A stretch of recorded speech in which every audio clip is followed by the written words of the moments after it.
Erica and Sharon are sisters who began their grief journey in 2006 when Erica's 10-year-old son Austin drowned. Together, they participated in a grief education program, were so moved by this experience, they studied and became specialists so they could help the brokenhearted find recovery. In 2015, tragedy struck their family once again when Erica's oldest son, Donovan, was killed in a motorcycle accident. Erica and Sharon are committed to sharing their experiences of love, loss, and healing through this podcast. Now your grief specialists, Sharon and Erica. Hey friends, welcome back. You are listening to Healing Starts with the Heart, where the show is all about you, the griever, and your broken heart, and anything that you may be experiencing that relates to grief or loss or brokenness. My name is Sharon Brubaker, and I'm a grief specialist, and I'd like to introduce my sister, Erica Honore. Hi, friends. Thank you so much for coming back for another amazing episode of our podcast. This is so great to be able to put these out there, because even in the event that it's not you that has the broken heart, you might know someone who's struggling right now.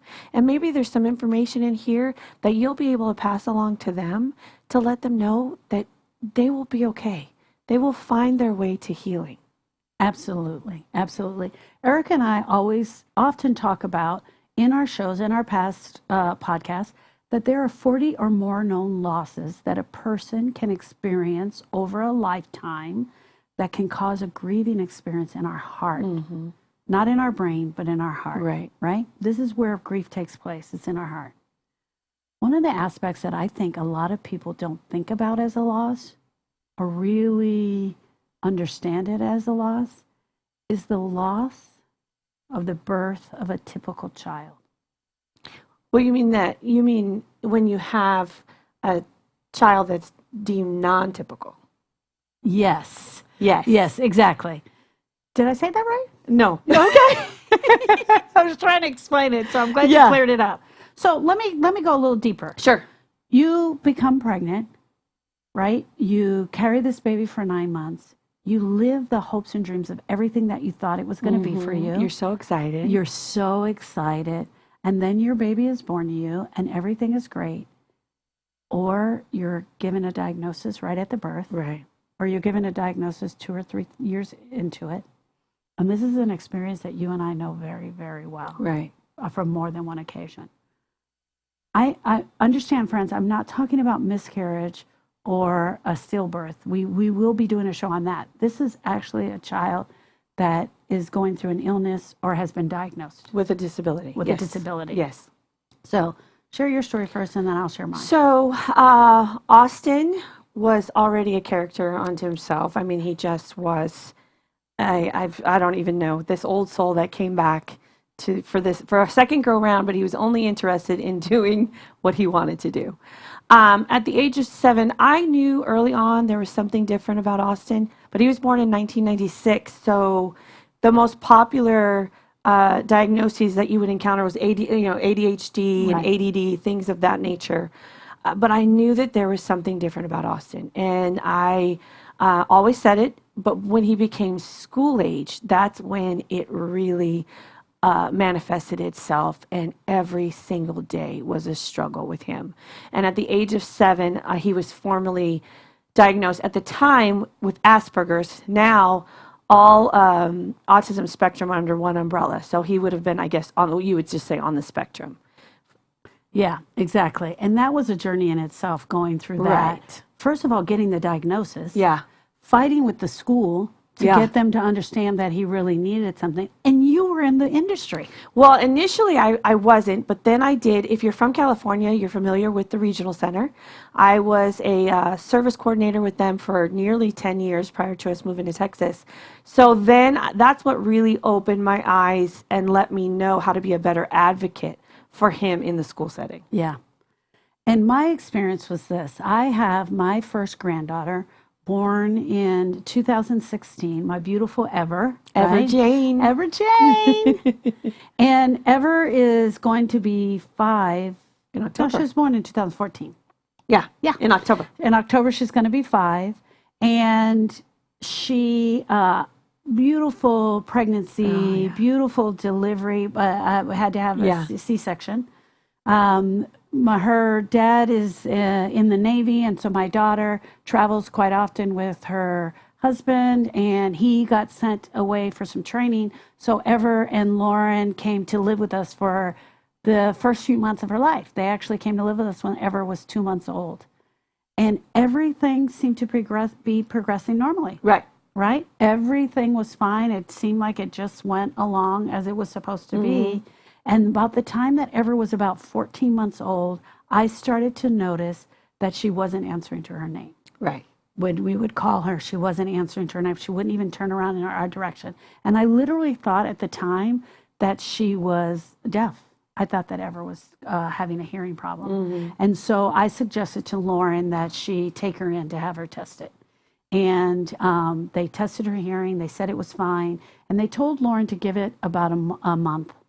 Long story short, about 4 months after that, she was diagnosed as severely nonverbal autistic. Is that, am I saying that right? Well, yeah. Well, and at the time, if for that age, she would not have been expected to be nonverbal, but some of the babbling and things, and that's why they put the nonverbal on it. Exactly. Because there's obviously milestones when you have children, and because at the rate kids are being diagnosed with autism disorder these days, the doctors thankfully are being trained to identify these markers very early on, which is amazing, because when I first started working at the regional center, they wouldn't even really put a diagnosis on until after the age of 3. Yeah. So the fact that she got it early and got intervention early makes all the difference in the world. Huge difference in the world. She's so amazing. But one day we're going to do an Ever show. Yes. Today I want to talk about my broken heart. Yeah. So we're definitely we're going to have to do a deeper dive on that. I think we definitely need to do that, because I know I've worked with moms that have just with their constant illness with their children and all that. I want to kind of stay in this part of our heart. Well, I got so into making sure she was at the right place, making sure she had the right doctor, making sure Lauren had everything that she needed, getting the ABA therapy set up. Right. And at the same time that we were getting the diagnosis, they were transferred to Washington State. And so she was leaving to go to Washington, which absolutely added another layer onto the grief for me and just really broke my heart. But I want to share experience that I had with you with this early on. I was at Target, and I was sitting in the car, and I was really feeling sad for myself. I was feeling like, why am I the one that has this grandchild? Why do we have this burden? And I was really feeling, Erica, like my heart was broken for Lauren. Right, of course. Like what this fight was going to be like for her, right? What this life was going to be like for her. And at the same time, a mother came out with her daughter who looked to be about the same age at this time as Ever. And she was about 2 years old. And the mom, she had a doll, and she said, "Do you want this?" And the little girl said, "Baby, baby." And the mom gave her the doll. And I was just sitting in my car watching this, you guys. And the little girl grabbed the doll, and she hugged it really tight, and she gave it a kiss. And then her mom picked the baby up, and she just gave her the biggest kiss in the world, and they hugged. And tears just started to flow from my eyes, because I thought, oh my gosh, is Lauren ever going to experience that? And then what is this going to mean for us? Right. And my heart was absolutely broken. Yeah. So here I was looking at a typical child having an experience with her mom, and how that was going to affect me. Right. But I'm going to tell you, the universe is powerful. It is so powerful, because at the same time, a couple came out of the store. And they had an older child, looked to be around age 7, and he was had some sort of handicap. And they had to pick him up and put him into the car seat. And I was sitting, now this happened right in front of me, and the dad put him in the car seat, and he was an older child, and he buckled him in, and he leaned over and he gave him the biggest kiss. Right. I tell you, the universe is so powerful. But it was at that moment that I knew I needed to do my own grief work. Right. I needed to grieve the loss of everything that was happening in our family wherever was concerned. All of the possibilities that weren't going to happen for me. All of the things that she may never say Granny, Right. or Grandma, or Yaya, or Grams. Sharon is claiming all the names, I have just all so the you guys names. know. She may never say that. What if she never talked? What if I never got to go to her ballet recital? What if Yeah. I never got to be with her? And so it really brought up a lot of fears and a lot of expectations for me that I was putting on myself. Of course. And so at that very moment, I decided to do my grief work. And I think that this is really, really an important show because, like we talk about all the time, grief is more than just death, Yeah. more than just divorce. Yeah. You can absolutely grieve a challenge or a struggle you've been given with your child, Yes. whether it be a disability, whether it be an emotional challenge, Yes. you're butting heads, you're not getting along, teenage years, Lord, Jordan's 16, you can grieve these things because they hurt your heart. I know that for me, initially, I did not have any grief over finding out that Austin was on the spectrum. That being said, he wasn't really, really in school yet. Like he was, just kind of, but when school became full time and the daily challenges that he would present in the classroom without educational support were very taxing on me. I'm trying to work a full-time job. I have Donovan, and now I have Austin, who every day is giving me a struggle. And I think it was probably around his, maybe between 8th and 9th birthday, when I had just had a horrible week with him, and I sat in a recliner. At the time, I told myself I was depressed, but I was grieving. Yeah. Because my thing was, what is his future going to be like? What is he going to be like when he gets to high school? Will he have any friends? Because Yeah. at this time, his friends were his cousins. So it's like he didn't know any difference at school, and he got through the day, but because he wasn't socially aware that kids were starting to treat him differently. So as a mom looking at that and seeing the difference between Donovan's friendships and going out in the neighborhood and hanging out with kids, and Austin wanting to stay inside and play video games all day or watch Star Wars movies all day long, the fear started to creep in of what was his future going to look like. What was he going to be like in high school? Would he be able to maintain a job? Would he be the socially awkward kid that people didn't want to eat lunch with? Yeah. So that's absolutely a grieving event. Yeah. Yeah. We, right before, I have some really great news to share. We'll share about Ever at the end, but she did start to talk, everyone. And right before she started to talk, she went to a growth spurt where she was absolutely fighting, almost like this battle was going on in between her, in her heart. And she was just so unruly. And Lauren was having the hardest time of just getting her to go to sleep and eat and do everything. She was crying all the time. Yeah, routine and structure. Big challenge. Was just such a challenge. And one day I called on the phone and I was talking to Lauren, and she just broke down. Mm-hmm. And she just fell apart, and she just totally started bawling. And in the midst of her bawling, she said, "Why me? Why is this happening to me? I don't know if I can do this." That was another aspect for me, another layer that I was grieving, was the loss of the hopes and dreams for my child and what she was experiencing. Of course. You don't want to see your child struggle. Yeah. As mothers, we want only the best for our children.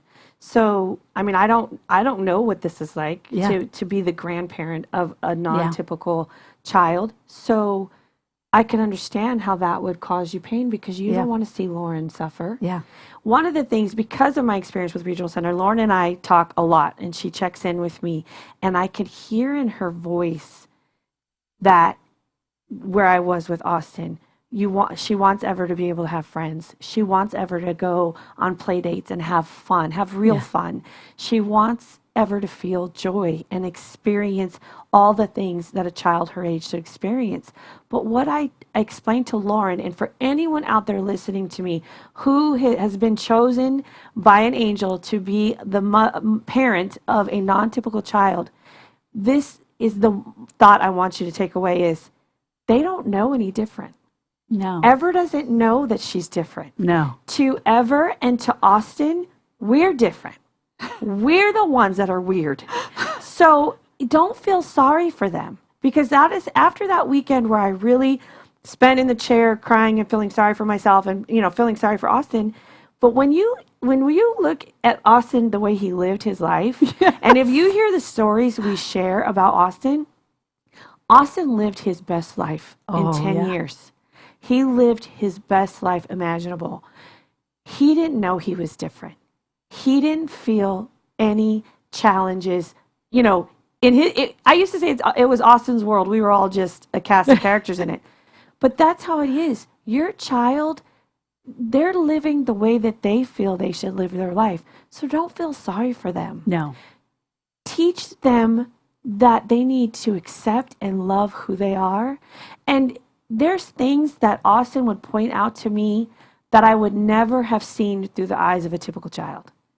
There were things that he would say to me that I would never have heard from a typical child. So relish those moments. Take those times in and sometimes see the beauty for what they are, because you're given the opportunity to see the world through a whole different set of eyes. Absolutely. Absolutely. And piggybacking on that, I also want to say that there's layers to the grief on this. Oh, yeah. As long as the child is living, and every time you go to the milestone, you have to deal with that milestone, and you have to continually do your grief work. Right, correct. So, for example, I did that grief work originally whenever it was around 2 or 3, but just recently we went to a family party, right? And so we're at the family party, and Ever has this habit where she wants to hold her friend's hand. I want to hold my friend's hand. I want to hold my friend's hand. And one of her little cousins was there that she was meeting for the first time, and she was the only girl there, and Ever wanted to hold her hand. And she was a little bit older than Ever, and the little girl kept pulling her hand away. And I don't think Ever really noticed it quite at first. And so the little girl just kept pulling her hand away. And so then Ever would go back to her and hold her hand, because Ever does have a friend at school that she holds her hand. And so I was standing next to Lauren. I was like, oh my gosh, that could be a problem. And Lauren goes, I know, we're trying to work on that right now, because they have to learn those things. Right. But it hurt my heart. Could you imagine your little grandchild, 4 years old, is just doing something so innocent and so pure? But what's going to happen when the other children go, I don't want to do that. And they don't understand that. Right. That's where the continued work will come in for me. Right. And I will continue to do my grief work as time goes along. And as we hit the milestones and we continue to go up with the grief work. Before we end, I want to talk also about this aspect of it. Sometimes, especially when there's the parents, sometimes in the family, one person will accept the diagnosis and the other person won't. Yeah. And the one that won't accept the diagnosis will really struggle. Yeah. Yeah. And that's a loss right there. It can be a loss in the marriage. Right. It can be a loss in the family. Right. It can be a loss. It can be a loss for the person who's experiencing it. Like, I'm not going to accept this diagnosis. Yeah. I don't want to deal with this. That is a loss in your heart. That can also be a grieving experience for you. And if that is the case, it robs you of the true relationship you can have with your child, because you're constantly fighting the fact that there are challenges. Yes. Yeah. And that's maybe an area that you need to work through or go after. Yeah. So I guess I want to say, as a grandmother, that I feel really blessed. I feel truly blessed that Ever Jane was born into my life. I say this to everyone that meets us all the time. I'm so glad that God chose us to raise her, because it definitely isn't a challenge. And I can see where kids in this situation can be corrected and changed in so many ways. On June 3rd, 2017, around 3 o'clock in the morning, Ever realized that she could talk. And she woke up and she started talking. It was one words. They were just one little words here and there. And she would say, was talking the entire day, Mom, son, Mom, night. And she started out with that. She's almost speaking, I would say, 8 to 10 words. Oh, yeah. Maybe you 8 to 10 can words. have a conversation. You can definitely have a conversation with her. One of the things that have been absolutely amazing has been FaceTime. She has a communication with us through FaceTime. I would say more than anything, she's probably at the level of a a 3.5-year-old. Right. She has a personality. She has love in her heart. She definitely knows who I am. She knows who Grams is. She knows who Grandma is. She calls my other daughter Grandma. She knows her Pati. They are here in California now, so we get to spend so much time with them. And every single day is a joy. Every day is an adventure. We are constantly still trying to work out the idiosyncrasies of how we're going to get along. She loves JoJo on YouTube, and she watches JoJo YouTube's channel, and she mimics it. And so for everyone out there that is struggling or their heart is broken right now, find the joy today. Right. Find that one piece of joy today. But know that we are here for you, and know that we are great listeners and we're willing to listen. If any of this resonated with you today and you'd love to get in touch with us, you can schedule a mini session simply by going to healingstartswiththeheart.com. Yes. Where else can our friends find us? You can send us an email at sisters@healingstartswiththeheart.com. You could listen to more episodes of our podcasts. They are on iTunes, Spotify, and SoundCloud. And like Sharon just said, our website is amazing, and you can get in touch with us automatically through our website. Today we want to dedicate this show to Austin and Ever and everyone out there that thinks we're the weirdos. That's right. We're with you, team. Thank you. Thank you, friends. Bye.